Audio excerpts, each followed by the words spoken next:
सभी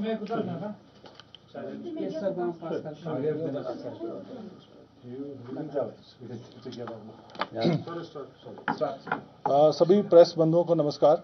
जैसा आप जानते हैं, आज हम यहाँ पे इकट्ठा हुए हैं। अभी 24 सितंबर को जो एक इंसिडेंट हुआ यहाँ पे, बड़ा अनफॉर्चुनेट इंसिडेंट हुआ, जो कि इससे पहले लद्दाख हिस्ट्री में कभी नहीं हुआ है। एक लॉ एंड ऑर्डर सिचुएशन बनी और उसमें काफ़ी ज़्यादा वायलेंस हुआ, तोड़फोड़ हुई, आर्सन हुआ और उसके नतीजे में 4 कीमती जानें चली गई और बड़ी संख्या में हमारे सिविलियंस, हमारे पुलिस और पैरामिलिट्री फोर्सेस के जवान जो हैं वो ज़ख्मी हुए। इसके परिप्रेक्ष्य में आपका बैकग्राउंड थोड़ा बताना चाहता हूं।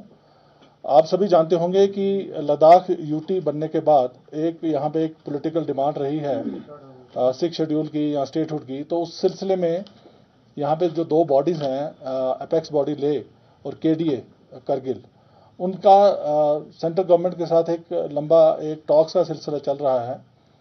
वो काफ़ी दिनों से सिलसिला चल रहा है। उसमें डिफरेंट सेटअप है, हाई पावर कमेटी है जिसमें डिसीजन लिए जाते हैं और उसमें एक और छोटी कमेटी भी है, सब कमेटीज़ भी हैं। और इस सिलसिला इसमें काफ़ी कुछ मिला भी है। जैसे लद्दाख एक ही हमारे देश का हिस्सा है, यूनियन टेरिटरी है, जहाँ पे 85% तक की रिजर्वेशन, 85% रिजर्वेशन जो है वो लोकल्स के लिए दी गई है। इसके साथ ही साथ 1/3 जो है काउंसिल की जो सीट्स हैं वो वुमेन के लिए आरक्षित की गई हैं। और इसके साथ साथ जो यहाँ की लोकल कल्चर और लैंग्वेज को प्रमोट करने के लिए जो पुर्गी और जो भोटी लैंग्वेज है उसको भी ऑफिशियल लैंग्वेज का दर्जा दिया गया है। और एक ऑनगोइंग प्रोसेस है जो चल रही थी पर इस प्रोसेस को सबडाज करने के लिए, इसको विशिएट करने के लिए काफ़ी समय से प्रयास भी चल रहे थे, जिसमें कुछ सो कॉल्ड एनवायरमेंटल एक्टिविस्ट और बाकी इस किस्म के ग्रुप्स जो थे जिनकी क्रेडिबिलिटी पे भी एक क्वेश्चन मार्क है, उन लोगों ने इसको प्लेटफॉर्म को हाईजैक करने के लिए कोशिश की। और उसमें से सबसे जो प्रथम जो हमारा नाम है, जो मिस्टर सोनम वांगचुक हैं, जिन्होंने पहले भी इस किस्म के बयान और इस किस्म की जो प्रोसेस को डिरेल करने के लिए काफ़ी काम किया। और इन दिनों में 10 सितंबर को जब ये प्रोसेस चल रही थी और नई डेट अनाउंस हो गई थी 6 अक्टूबर को हाई पावर कमेटी के लिए, और उससे पहले एक उसकी प्रिलिमिनरी डिस्कशन के लिए 25 और 26 को डेट्स अनाउंस हुई थी। यहाँ के लीडर्स वहाँ पे जाके और वहाँ पे डिस्कस करते, पर उससे पहले एक अनशन शुरू किया गया और उस अनशन को प्लेटफॉर्म बनाया गया जिसमें इस किस्म के तत्व जो हैं उनको बुला के इन्वाइट करके और एक यहाँ का जो एक पीस और जो लॉ एंड ऑर्डर का एनवायरनमेंट था उसको विशिएट करने की कोशिश की गई। कई तरीके से समझाया भी गया इनको कि जो है इस किस्म की ऐसी कार्रवाई नहीं होनी चाहिए जिससे कि हमारा जो टॉक्स हैं वो डीरेल हों। पर फिर भी ये जो प्रोसेस, जो भूख हड़ताल जो है वो ख़त्म नहीं की गई। और इन्हीं दिनों में run up to the talks हमने देखा कि एक उनमें इंक्रीज़ आई, जिस किस्म के बयान दिए गए, जिस किस्म के जो वहाँ पे वीडियो वायरल किए गए, जिसमें हमें लगता था कि लॉ एंड ऑर्डर को काफ़ी खतरा है। और उसमें हमने पुलिस कार्रवाई भी की उन दिनों में। जब भी हमें लगा, हमने उसमें एफआईआर भी रजिस्टर किया। और 24 तारीख को, जबकि 25 और 26 को एक प्रिलिमिनरी टॉक्स ऑलरेडी प्लान थी दिल्ली में और यहाँ के जो लीडर्स थे दोनों ग्रुप्स के वो जाने वाले थे, सरप्राइजिंगली 24 तारीख को एक बहुत बड़ा यहाँ जो ग्रुप इकट्ठे हो गए। और उसमें नॉर्मल जो ग्रुप तो थे ही थे, उसके साथ ही साथ उसमें काफ़ी एंटी सोशल एलिमेंट्स जो हैं वो ज्वाइन किए। और सडनली जो ये ग्रुप जो है 5-6 हज़ार के लोग जो हैं उन्होंने जो है मार्च किया और बाहर जो जितनी भी यहाँ की गवर्नमेंट बिल्डिंग्स हैं, एस्टेब्लिशमेंट्स हैं, पॉलिटिकल पार्टीज़ के ऑफिस हैं, उनको बड़े मैसिव तरीके से डैमेज किया, स्टोन पेल्टिंग की। और जहाँ पे जो हमारी फोर्सेस लगी थी, जो उन्हीं की प्रोटेक्शन के लिए लगी थी, इन फोर्सेस इंस्टीट्यूशंस की, और वो अंदर थी प्रेमिसेस में, उनके ऊपर अटैक किया गया। आपको वीडियो फुटेज आपने देखी होंगी। एक पॉलिटिकल पार्टी के दफ्तर को घेराव करके उसमें आग लगा दी गई, टू द एक्सटेंट कि हमारे वहाँ पे सीआरपीएफ के जवानों की काफ़ी बुरी तरीके से उनकी पिटाई की गई। और आज भी एक जवान जो है अभी भी एक सीरियस स्पाइनल इंजरी के साथ आर्मी हॉस्पिटल में एडमिटेड है। 3-4 और जवान उनको बड़ी मुश्किल से निकाला गया। और उसी बिल्डिंग में हमारी 4 महिला पुलिस लद्दाख की जो थी वो फंस गई और उसको बिल्डिंग को बाहर से आग लगा दी गई। आप समझ सकते हैं कितना मैसिव एक अटैक था। और उसके बाद यही जो मॉब है और उससे भी ज़्यादा बड़ा मॉब जो है यहाँ पे यहाँ बैठे हैं इसी प्रेमिसेस में। यहाँ पे काउंसिल बिल्डिंग है, यहाँ पे जो यहाँ की सरकार है, उसका हेडक्वार्टर है, उस पर अटैक किया गया, उसको आग लगा दी गई। और इसी में यहाँ पे हमारे जितने भी सारे ब्यूरोक्रेसी जो सारी इसी प्रेमिसेस में थी, इन सभी को खतरा था। और उस अटैक को जब इतने मैसिव अटैक को जब रोकने के लिए सेल्फ डिफेंस में फायरिंग इंसिडेंट हुई, जिसमें 4 अनफॉर्चुनेट डेथ्स हुई। और इसमें जो टोटल नंबर ऑफ जो हमारे इंजर्ड हैं, सीवियरली इंजर्ड जो हैं, पहले दिन ही हमारे 32 निकले। और उसके बाद में जो है काफ़ी लोग और इंजर्ड हुए। मेरी अपनी गाड़ी जो है, मेरे पे भी अटैक हुआ, मैं लकीली सर्वाइव किया विद छोटी मोटी चोटों से, और हमारी गाड़ी तोड़ दी गई। इस मॉब के माहौल में 4 बजे तक हमने, ये कोई 11:30-12 बजे के करीब का वाक़या जब ये वायलेंस शुरू हुई, पर हमने 4 बजे तक इसको कम्प्लीटली अंडर कंट्रोल लेके आ गए। और एक जो है कर्फ्यू वगैरह नॉफिस किया गया, फोर्सेस लाई गई, और जो बाकी रिलीफ है उसके लिए हमने काम किया। टोटल जो इंजर्ड थे, जो सीवियरली इंजर्ड हमारे पुलिस पर्सनल थे, उसमें 17 सीआरपीएफ के थे, 15 लद्दाख पुलिस के थे। पर बाद में जब हमने देखा जो माइनर इंजरीज जो बाकी डिप्लॉयमेंट थी हमारे ओवरऑल सिटी में, हमारा नंबर कोई 70-80 के करीब पहुंचा। उसी तरीके से कोई 70-80 के करीब जो है सिविलियन जो है वो इंजर्ड हुए। उसमें जो 7 जो थे वो सीरियस थे, क्रिटिकल थे। एक क्रिटिकल जो लड़की थी उसको एयरलिफ्ट करके नेक्स्ट डे दिल्ली एडवांस जो मेडिकल अटेंशन के लिए भेजा गया। और अभी जो है कुछ 6-7 लोग जो हैं लद्दाख हॉस्पिटल में जो हैं वो है, पर वो रिकवर कर रहे हैं सारे। मैं आपकी तरफ से पूरे लद्दाख को ये मैसेज देना चाहता हूँ, लद्दाख पुलिस आप ही का अंग है। मैं खुद यहाँ पे दूसरी बार पोस्टिंग कर रहा हूँ। मैं लद्दाख की साइकी को जानता हूँ, मैं लद्दाख की कॉन्शियस को जानता हूँ। इस किस्म का जो है वायलेंस जो है लद्दाख की हिस्ट्री में पहली बार हुई है। और मुझे ये पूरा यकीन है कि लद्दाख के लोग जो हमेशा से पुलिस का साथ देते रहे हैं, एडमिनिस्ट्रेशन का साथ देते रहे हैं, एक वन ऑफ सिचुएशन है। और इसमें लोगों को भी जिनसे मैं मिल रहा हूँ सभी इसमें शर्मिंदा हैं।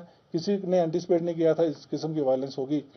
और मेरा मैसेज लद्दाख के लोगों के लिए यही है, लद्दाख पुलिस आपका हिस्सा है और आपकी सुरक्षा के लिए दिन रात आपके साथ है।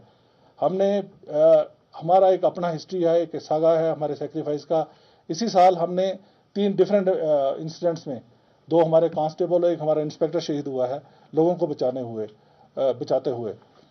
इससे पहले हमने काफ़ी काम किया है। इसी पिछले महीने ही जब यहाँ पे फ्लड्स आए थे और लैंडस्लाइड इशू हुए थे, दिन रात हमारी फोर्स ने काम किया।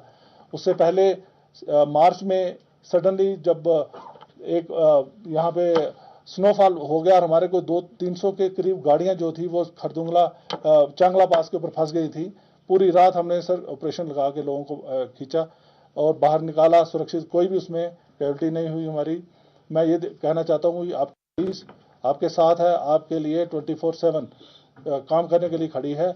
और पर हम सिविलियंस को हर कीमत पे सिचुएशन में प्रोटेक्शन करेंगे।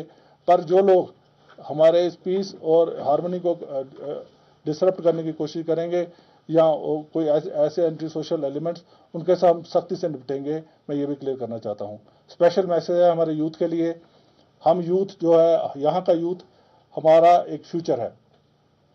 इनके लिए हमने बहुत किस्म से एंगेजमेंट की हुई है। अभी पिछले 1-2 महीने से हम करियर काउंसलिंग के लिए पूरे लद्दाख यूटी में हमने एक प्रोसेस शुरू किया था। उसमें बढ़ चढ़ के हमारे यूथ ने हिस्सा लिया। 1800 के करीब जो है अभी पोस्ट जो है उनकी रिक्रूटमेंट की प्रोसेस चल रही है। अभी हम सब इंस्पेक्टर की पोस्ट करने वाले हैं। और अभी जब हम बात कर रहे हैं, अभी कोई 400-500 के करीब हमारे जो कांस्टेबल हमने रिक्रूट स्पेशल तरीके से बड़ा कोशिश करने के बाद ट्रेन करके कश्मीर से लाए हैं। उनकी पासिंग आउट के लिए वेट कर रहे हैं। इनफैक्ट पासिंग आउट उनका कल का दिन था पासिंग आउट होने का, पर जो हमारा जो सिचुएशन बनी उसके कारण उनका पासिंग आउट डिले करना पड़ा।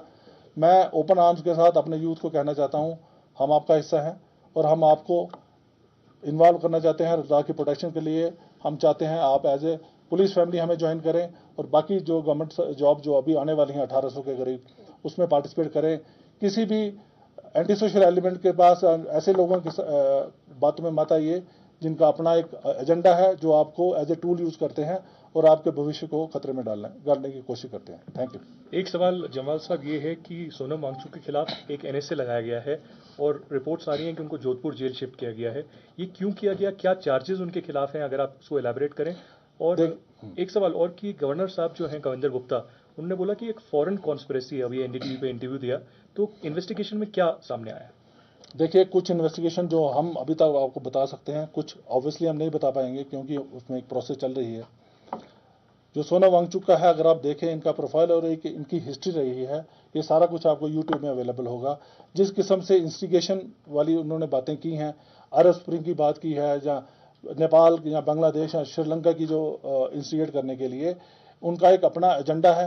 जहाँ तक आपकी फॉरेन फंडिंग की बात कर रहे हैं, उसके ऊपर ऑलरेडी प्रोसेस चल रही है। FCRA की वायलेशन का कितना वहाँ पे है।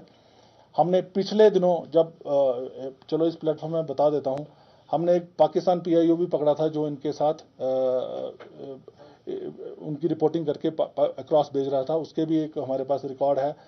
हमारे पास इनकी जो विजिट्स हैं, जैसे पाकिस्तान में डॉन की इवेंट इन्होंने वहाँ पे जाके किया, उसके बाद बांग्लादेश में, तो ये सारा एक बहुत बड़ा क्वेश्चन मार्क है इनके ऊपर। और इसके बीच में डिफरेंट एजेंसीज जो हैं जिनका ये काम है, वो ऑलरेडी इसमें इन्वेस्टिगेशन कर रही हैं और उसमें एक्शन लेंगी।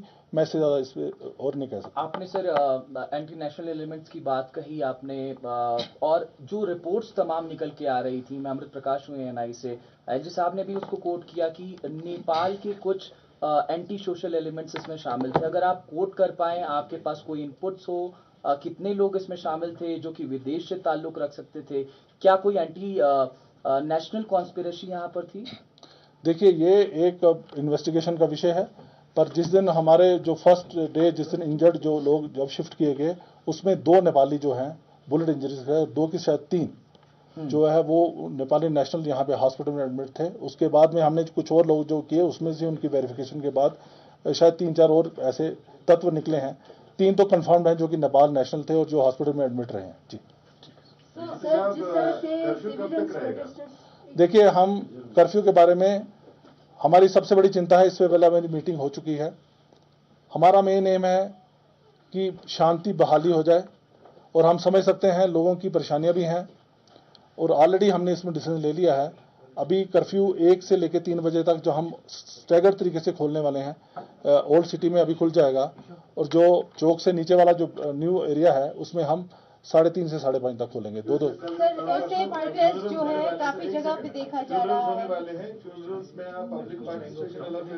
पब्लिक पार्टिसिपेट जिन लोगों का ऑब्लिगेटरी है वहाँ पे आना, जो क्लोज रिलेटिव्स हैं, उनके लिए ऑलरेडी हमने अरेंजमेंट कर लिया है और उनको हम सेफली लाएंगे। हम नहीं चाहते कि फ्यूनरल के टाइम, क्योंकि हर जगह डिप्लॉय है, हर जगह रोड ब्लॉक है, किसी को इनकन्वीनियंस हो, हम उसको अरेंज करें। सर, फोर्सेस ने SOP फॉलो किया before firing on the youth, क्योंकि बुलेट मार्क से 4 का डेथ हुआ है, तो SOP फॉलो किया कि नहीं किया? मैं आपको बता रहा हूँ, SOP जो सेल्फ डिफेंस है, जो आपकी लाइफ और प्रॉपर्टी और सेल्फ डिफेंस जो हमारा मेन चार्टर है, उसको डिफेंड करने के लिए in the right of self defence जो है फायरिंग की जा सकती है, और वही कारण था जब फायरिंग हुई है। अगर आप वीडियो फुटेज देखें और आप उसमें देखें कि अगर किस हालात में हमारी पुलिस फोर्स ने जो परफॉर्म किया है, it's commendable. I salute them. Sir, administration का बताया जा रहा है ये फेलियर है, क्योंकि जब वो बीजेपी की तरफ गए, there were no less security there, और इतना इजीली वहां यूथ घुस गए और आग लगा दी। मैडम, मैं आपको तो लद्दाख के DGP SD जम्वाल को अभी आप सुन रहे थे, जो कि साफ तौर पर सिलसिलेवार बता रहे थे कि हालांकि लद्दाख में स्थिति अभी नियंत्रण में है, लेकिन उससे पहले किस तरह से सिलसिलेवार तरीके से उन्होंने बताया कि